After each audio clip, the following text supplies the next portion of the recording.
the line, and he's calling about a motor vehicle accident. All right. Thank you, Barbara. Let's talk to Richard.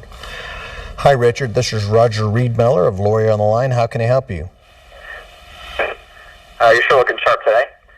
A funny story about how I found out about this was I told my friend about my auto accident, and he replied back with LOL, and I thought, lawyer on the line, perfect opportunity.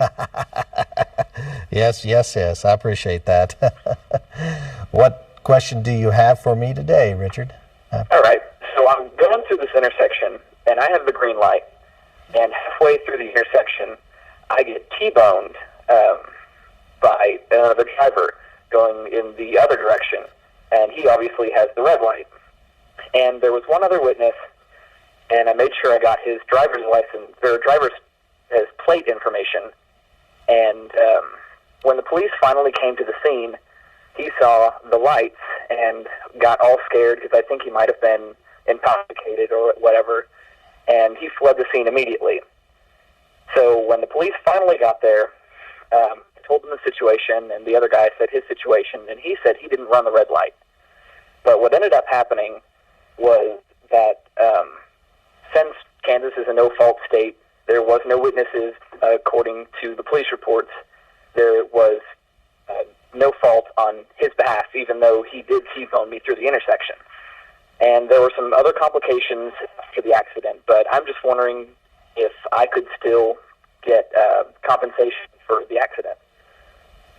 Well, okay, you said your witness fled the scene? Yes, but I did get his driver's license, or driver's plate information. Okay.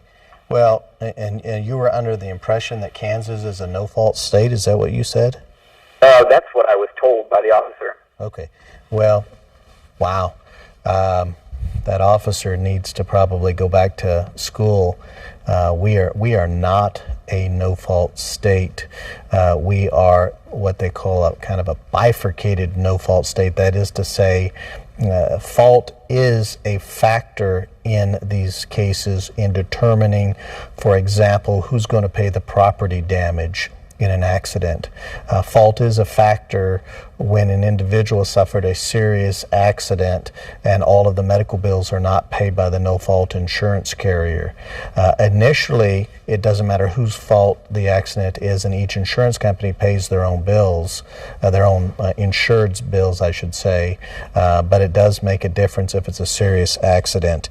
You do have a leg to stand on, but you probably ought to get an attorney involved to take an appropriate recorded statement from this witness who left the scene too quickly. Okay? Okay.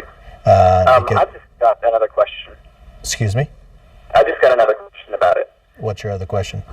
Okay, so after the scene and the police showed up and said that it was no fault on either behalf, I ended up getting arrested because according to him and the lab results, I was under the influence of methamphetamines, and so they took me away. And I'm just wondering, since it was his fault and I could have gone home fine if the other person hadn't hit me, if that can go away too, since the police officer would have never came in contact with me.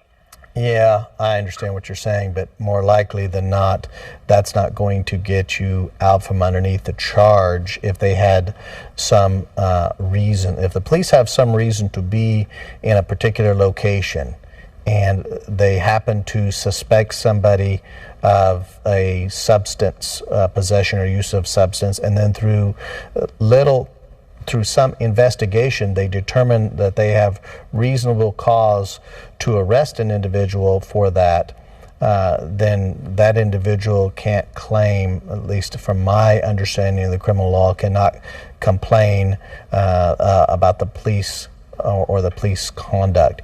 In this particular case, it sounds like you may need to get the assistance of two attorneys, a criminal lawyer to help you with the methamphetamine charge and a lawyer to help you deal with the liability issues in the accident. All right? Thank you, Richard. I appreciate the phone call. We are almost out of time.